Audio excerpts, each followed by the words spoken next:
मैं लोकतंत्र के चौथे स्तंभ के माध्यम से मैं सवाल करूंगा टाटा मैनेजमेंट से कि ललित दास कौन है?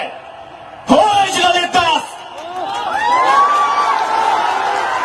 वाक्य एबिलिटी, उसकी योग्यता क्या है? कौन है ललित दास? उसकी योग्यता क्या है? कितना तक पढ़ा है कि आज सीएसआर को संभालेगा? आज IL6 में नौकरी करेगा? 37 का गांव का उजड़ा, एक नहीं 18 गांव टाटा के उजड़ा है। और छत्तीसगढ़ का रघुवर दास जी का बेटा ललित दास यहाँ IL6 में नौकरी करेगा, सीएसआर को संभालेगा। हम सवाल करेंगे, बचेंगे मैनेजमेंट से। छापिए इसको हेडलाइन में कि जयराम महतो टाटा प्रबंधन से सवाल करता है, जमशेदपुर की टाटा प्रबंधन से कि ललित दास कौन है, क्या है उसकी योग्यता। बाहरी बात अच्छा मजाक बना के रखती है, कत्ल होगा हमारा, लहू बहेगा हमारा, हमारी लहू से स्वर्णरेखा की नदी लाल होगी, हमारी लहू से दामोदर की नदी लाल होगी और ललित दास माला माल होगा। हम सवाल भी करेंगे और बवाल भी करेंगे, इस बात को लिख लीजिए। आइए सामने टाटा के प्रबंधन और हमें उत्तर दीजिए कि ललित दास कौन है, क्या है उसकी योग्यता। पूर्व मुख्यमंत्री का बेटा होना योग्यता है या वर्तमान राज्यपाल का बेटा होना योग्यता है? क्या यह योग्यता कहा जाएगा? भारत एक संवैधानिक राष्ट्र है। क्या बाप के तोड़ने के बदले बेटा दरोगा बनेगा? बाप के दौर से बेटा दरोगा बनेगा? बाप एग्जाम पास करेगा बेटा टीचर बनेगा? तो पूर्व मुख्यमंत्री है चाहे वर्तमान राज्यपाल रहे, ललित दास कौन है, हमको हिसाब किताब चाहिए। आज न ये चुनावी भाषण देने आए हैं, न राजनीति की बात करने आए हैं। एक संदेश लेके आए हैं कि कोयलांचल और कोल्हान के लोगों, हम दो हमारे दो नहीं। बिल्कुल इस भ्रम में मत रहिए, हम दो हमारे दो नहीं। तीसरा पैदा कीजिए, उसको निर्मल महतो बनाइए, उसको हथियार से लेस कीजिए। अरे कैसे लड़ेंगे आप इनसे? 20 लाख करोड़ की प्रॉपर्टी है इनकी, आप ऐसे लोगों से लड़ पाएंगे? आपका टीचर बेटा लड़ पाएगा? आपका वकील बेटा इनसे लड़ पाएगा? आपका डॉक्टर बेटा इनसे लड़ पाएगा? इसलिए आज कोल्हान और कोयलांचल, हम दो हमारे दो नहीं। तीसरा पैदा कीजिए, उसको निर्मल बनाइए और उन पैमानों से युद्ध के लिए तैयार कीजिए। आपको बचाने कोई नहीं आएगा। अरे आप किससे उम्मीद करते हैं? एसएसपी, आपको जानकारी होना चाहिए, एसएसपी टाटा का साथ देते हैं। हिंदू मुस्लिम का राइट होता है, 44 मुसलमानों की दुकान तोड़ी जाती है, उस समय धारा 144 होता है, लेकिन टाटा रातों रात रोड बनाता है, धारा 144 से कहीं जिक्र नहीं होता है। आपकी सुरक्षा कौन करेगा बताइए? कौन करेगा आपकी सुरक्षा? ये हम आप बताइए हमें, कौन करेगा आपकी सुरक्षा? आज एक डोबो का वीडियो किसी हो, कोई डोबो का सीओ है। पहले मैं कहना चाहूंगा, यहाँ बहुत सारे पुलिसकर्मी हैं जो ईमानदार हैं, उनको नमस्कार है।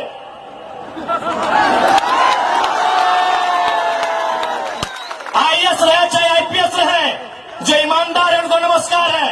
अगर कंपनी में भी ईमानदार लोग हैं तो ईमानदार है, उनको नमस्कार है। लेकिन सुनने में आया है कि डोबो का सीओ 20,000 रुपया प्रति एकड़ अपने बाप का जमीन मोटेशन करवाने के नाम पे मांगता है। ऐसे सीओ को जो डोबो का सुनने में आया है, उसको तोहमोने में लेकर डुबा दीजिए। इस बात को हम चिन्ह ठोक के कहेंगे। उसका बाप का जमीन है क्या? 20,000 नहीं, 20 पैसा नहीं मिलेगा, 20 पैसा नहीं मिलेगा। वीडियो का बाप का जमीन है, सीओ का बाप का जमीन है क्या? लेकिन आपके बाप का दादा का ये जमीन है। ये 4000 साल से हम ये खेती बाड़ी करते हैं, ये हमारा प्रमाण है। अरे अब तो दुनिया के वैज्ञानिक मान रहे हैं कि सबसे पहला इंसान सिंहभूम से निकला था। आप गर्व कीजिए अपने इतिहास पर, आप गर्व कीजिए अपने इतिहास पर। ये हम नहीं कह रहे हैं, ये दुनिया की रिसर्च की टीम कह रही है कि जब दुनिया जल में था और जल से जो मिट्टी का कण पहले बाहर आया था और सिंहभूम का इलाका था, ये दुनिया की रिसर्च टीम कह रही है। यानी ये जमीन ये भूमि हमारी है और आज यहाँ हम बेगाने बन के बैठे हैं। आज यहाँ हम दर बदर की ठोकरें खा रहे हैं। आज हमारे यहाँ कत्ल किया जा रहा है और एकदम साल दर साल किया जा रहा है। 77 में, 87 में, 97 में, 7 में एकदम कंटिन्यूली हमारा कत्ल किया जा रहा है और आज हम हाथ धर के बैठे हैं। आज हम कहना चाहेंगे, आज बिल्कुल अगर हम होते निर्मल दा के समय, यदि हम होते सुनील दा के समय, कसम से आंख से आंसू नहीं बहाते, कसम से आंख से आंसू नहीं बहाते। उनकी मौत के साथ साथ और 100 लोगों को मरने के लिए तैयार करते और आंख से आंसू नहीं उनको नदी में बहाते जो उनकी मौत का कारण बने थे। हमने आंख से आंसू बहाया, हमने अनाथों जैसा अनुभव किया कि हमारे लीडर चले गए। अब रोने का समय नहीं है, अब बिलखने का समय नहीं है, इंतकाम का समय है। क्योंकि आने वाला 20 साल बाद आने वाली पीढ़ी ना वो निर्मल दा को पढ़ने का समय जुटा पाएगी, ना वो बिरसा मुंडा को पढ़ने का समय जुटा पाएगी, ना वो शेख भिखारी को पढ़ने का समय जुटा पाएगी। आने वाली पीढ़ी सवाल भी नहीं कर पाएगी। इसलिए आज आपको अपने हर एक घर से, हर एक परिवार से एक एक औलाद को, चाहे बेटा या बेटी रहे, एक एक औलाद को फौलाद बनाना होगा। ये आज मैं कोलान वासियों को कहना चाहूंगा।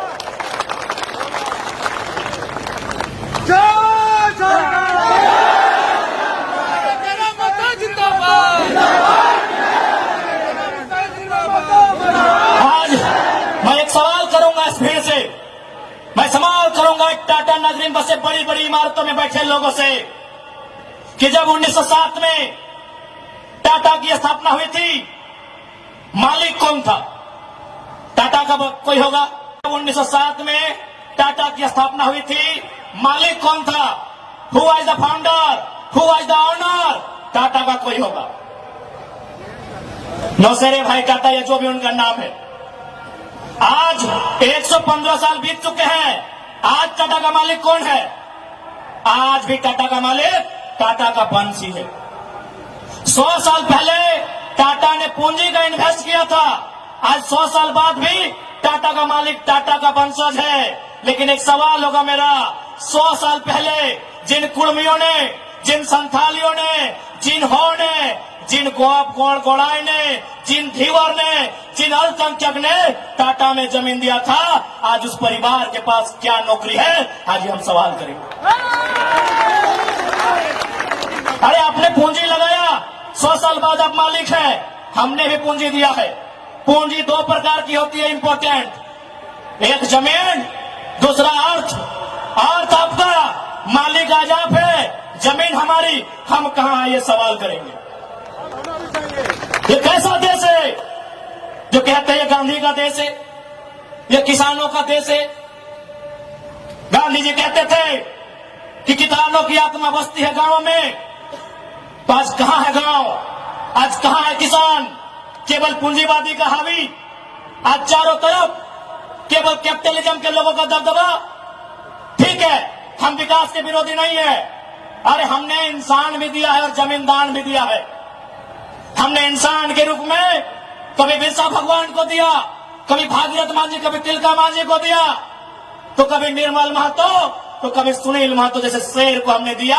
और जमीन की बात कीजिएगा तो जहां तक टाटा की नजर जाएगी वो जमीन सारी की सारी हमारी है। क्या नहीं दिया हमने विकास के नाम पे? विकास के नाम पे हमारा कत्ल हुआ, विकास के नाम पे हमारा गांव उजाड़ा गया, विकास के नाम पे हमको लूटा गया।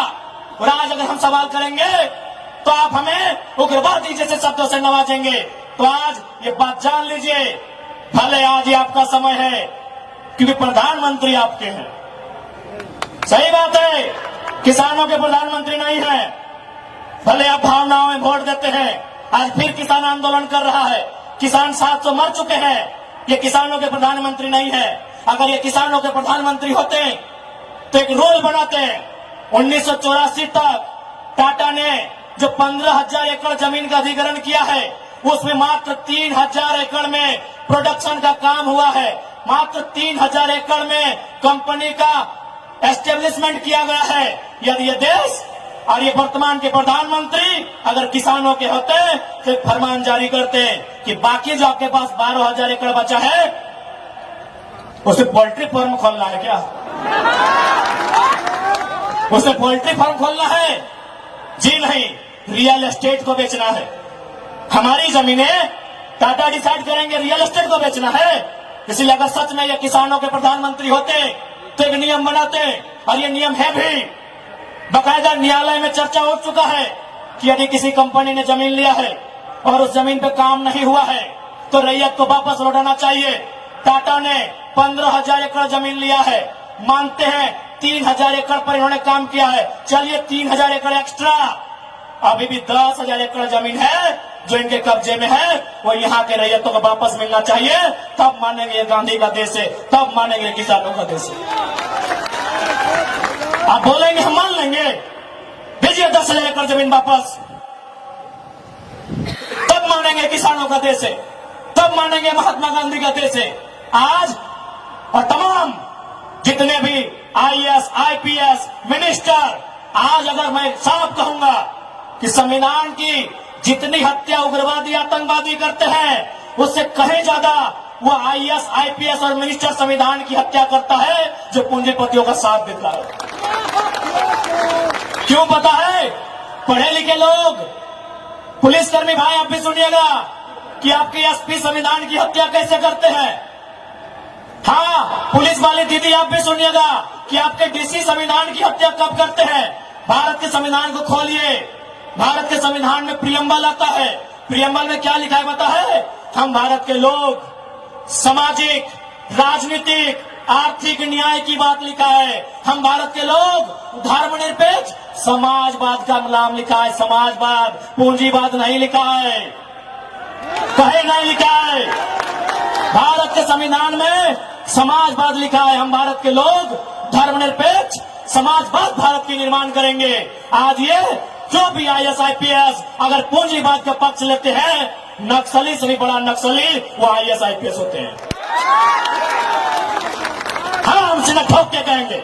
बाकी एसपी साहब, आप चाहे तो हमारी मौत का साजिश कर सकते हैं, क्योंकि आपकी पत्नी को पूर्व में, अभी नहीं, अभी वाले नहीं, अभी वाला नया आया है, पूर्व वाले एसएसपी साहब, आप चाहे तो हमारी हत्या की साजिश रच सकते हैं, रचने का आपको अधिकार है। आपकी पत्नी को टाटा के दलालों ने नौकरी जो दिया है,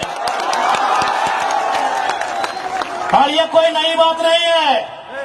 झारखंड राज्य में केवल गुंडों ने मौत का साजिश नहीं किया है। बगोदर के एक विधायक थे, नाम अगर आप नहीं जानते तो सुन लीजिए, कॉमरेड महेंद्र सिंह, उनकी हत्या में एसपी का हाथ था। सीना ठोक के कहते हैं आज भी गांव में लोग कहते हैं कि कॉमरेड महेंद्र सिंह की हत्या में उस समय जो भी थे, क्योंकि हम लोग उस समय अंडा थे, अंडा मेरा छोटा बच्चा थे, हमें आइडिया नहीं है, जो भी थे, जिस भी जिला के थे, झारखंड में 24 में से एक एसपी का हाथ था महेंद्र सिंह की हत्या में। तो ऐसे लोग जिनकी पत्नियों को, जिनके बच्चों को ये लोग नौकरी देंगे, वो हत्या करने से पीछे कैसे हटेंगे? तो सुन लीजिए महोदय, चूंकि आपकी योग्यता का हम सम्मान करते हैं, आपकी प्रतिभा का सम्मान करते हैं, आपकी एजुकेशन का सम्मान करते हैं, लेकिन एक बात कहेंगे, हम गरीब लोग हैं, बद्दुआ नहीं देते हैं, लेकिन हमारे दिल से एक हाय निकलती है। उस हाय से याद रखिएगा, ये विधाता आपको कभी माफ नहीं करेगा। अरे भाई, अगर हिम्मत नहीं है तो काहे गर्व से बोलते हैं कि आईएएस, आईपीएस बन के आए हैं? अगर Tata, Vedanta, Birla, BCCL, CCL, Ambani, Adani, Usha Martin, TISCO, Telco, अगर उनकी गलत नीतियों से आपको लड़ने का हिम्मत नहीं है तो काहे खुद को आईएएस, आईपीएस की गिनती करवाते हैं? चपरासी बनिए, चपरासी बनिए। और हम ये भी मानते हैं कि आज आपके पास शक्तियां हैं। अरे बहुत अच्छा, क्या कीजिएगा? ऐसे भी तो हमारा कत्ल होता आया है। हम कत्ल होते होते हम मरते मरते परेशान हो चुके हैं। हमने बहुत कत्ल देखा है। जितना अंग्रेजों ने हमें नहीं सताया है, उससे कई ज्यादा गुना कॉर्पोरेट ने, भ्रष्ट आईएएस, आईपीएस ने, भ्रष्ट मिनिस्टर ने और भ्रष्ट डोबो जैसे सीओ ने हमें सताया है। अरे आप क्या कीजिएगा, कीजिए ना। मरने सब आया है, कौन यहां जीने आया है? 610 ट्रिलियन वर्ग किलोमीटर सूरज। हमारे साथ अगर हमारी सभा को सुनिएगा तब कुछ जनरल नॉलेज भी बढ़ा देंगे। 610 ट्रिलियन वर्ग किलोमीटर सूरज एक दिन मर जाएगा। 510 मिलियन वर्ग किलोमीटर की धरती ये भी एक दिन मर जाएगी। 165 वर्ग किलोमीटर में फैला हुआ, मिलियन वर्ग किलोमीटर में फैला हुआ प्रशांत महासागर, ये पानी भी एक दिन सूख जाएगा। 5,95,000 वर्ग किलोमीटर, 95 लाख वर्ग किलोमीटर फैला हुआ हिमालय का पहाड़ एक दिन पिघल जाएगा। 38 मिलियन वर्ग किलोमीटर में उगने वाला चंद्रमा मर जाएगा। अरे 5 फीट का इंसान काहे डर रहे हैं? काहे डर रहे हैं? आपकी डर आपकी मौत का कारण है, आपकी डर आपकी भय का कारण है। मैं एक लाइन कहूंगा, एक क्रिकेट का उदाहरण आपको दूंगा। साउथ अफ्रीका में एक खिलाड़ी थे, उनका नाम था ग्रीम स्मिथ। उन्होंने घर की दीवारों पर 3 लाइन लिखा था कि मुझे बड़ा होके साउथ अफ्रीका की टीम से क्रिकेट खेलना है। दूसरा लाइन लिखा था मुझे साउथ अफ्रीका की क्रिकेट टीम का कप्तान बनना है। और तीसरा लाइन लिखा था मुझे ऑस्ट्रेलिया को घर में घुसकर टेस्ट मैच हराना है। जबकि क्रिकेटर का ड्रीम होता है वर्ल्ड कप जीतना, लेकिन ग्रीम स्मिथ का ड्रीम वर्ल्ड कप नहीं था, ऑस्ट्रेलिया को टेस्ट में हराना था। चूंकि उन्होंने घर की दीवार पर लिखा था, रोज उनको पढ़ते थे और उन्होंने वो तीनों ड्रीम पूरा किया था। आप भी जाओ, घर की दीवारों पर लिख दो, सुनील महतो की शहादत को लिखो, निर्मल दा की शहादत को लिखो, हमारे साथ हुए जुल्म को लिखो, जिस एसपी के टाइम में जुल्म हुआ उसका नाम लिखो, जिस जीएम के टाइम में जुल्म हुआ उसका नाम लिखो। और अपनी पीढ़ी से बोलना, आज ना सही, आज वक्त उनका है, जिस दिन वक्त हमारा होगा हम भी उनकी आने वाली पीढ़ी से बदला लेंगे। जाओ अपने घर की दीवारों पर लिखो, जाओ शोषित लोग, वंचित लोग अपने घर की दीवारों पर लिखो। हाँ, आज समय इनका है, आज ये बड़ी बड़ी इमारतें इनका समय है। लेकिन याद रखिएगा, सिकंदर भी 33 साल की उम्र में झाल बजाकर लौट गया था। बड़े बड़े 30 मारखास जहां से लौट गए। इसलिए मैं तमाम लोह नगरी में जितने पदाधिकारी हैं, जितने मिनिस्टर हैं, मैं एक संदेश देना चाहूंगा, पाप का भागी मत बनिए। पाप किसी के बाप का नहीं होता है। कंपनियों की दलाली मत कीजिए, रैयत के साथ इंसाफ कीजिए।